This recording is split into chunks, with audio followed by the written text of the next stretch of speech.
aisé de revenir sur les anciennes positions, mais plus difficile pour nous d'aller de l'avant. Toutefois, c'est le moment d'être fidèles. Puissons-nous marcher dans les voies prédéterminées par Dieu. Les disciples ont ramé du soir jusqu'à la 4e veille de la nuit, alors que les Juifs n'avaient que 3 veilles. Les Romains, auxquels l'évangile de Marc se rapporte le plus souvent, en avaient 4.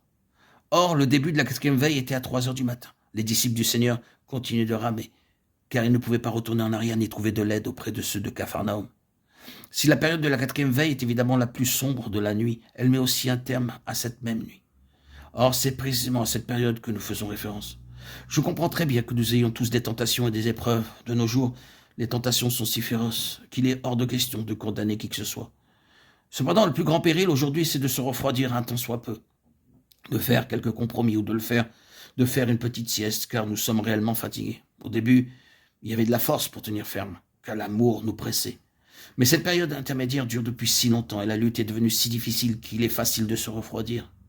Combien de croyants que j'ai connus et qui autrefois étaient remplis de l'esprit et si braves dans la bataille se sont refroidis et sont revenus en arrière parce que le vent s'opposait tellement à eux. Un jour, un frère faisait remarquer qu'il voyait après une quinzaine d'années de service de moins en moins de personnes zélées dans l'œuvre du Seigneur. Il est bien plus difficile de vaincre le refroidissement de l'ardeur, le manque d'entière fidélité que n'importe quelle tentation. Vaincre le péché est une chose possible. Ne pas se refroidir après s'être lassé en naviguant sans cesse contre le vent est presque impossible. Si au commencement le Seigneur nous a contraints et nous a ordonné de marcher dans cette voie, si le Seigneur nous a commandé de traverser la mer pour atteindre l'autre rive, pouvons-nous cesser d'avancer? Prenons garde, même si nous nous arrêtons tout simplement, le courant et le vent nous emporteront loin du Seigneur. Souffrons au lieu de dériver. Au point où nous sommes parvenus, nous avons besoin d'être encouragés par le Seigneur, de même que Paul encouragea Timothée. Je te rappelle de ranimer le don de grâce de Dieu qui est en toi, 2 Timothée 1,6. Que notre premier amour puisse être ranimé. L'écrivain de l'Épître aux Hébreux semblait être conscient que quelques-uns des frères paraissaient ne pas l'atteindre. Ce repos tant attendu, Hébreux 4,1.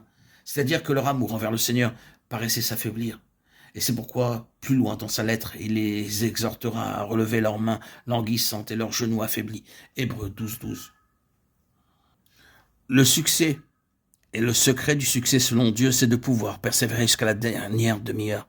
Bien que les ténèbres soient épaisses, elles ne dureront pas toujours, car Ésaïe 21,12 nous rappelle que la sentinelle répond, le matin vient et la nuit aussi. C'est maintenant la sombre nuit, mais bientôt le matin va venir.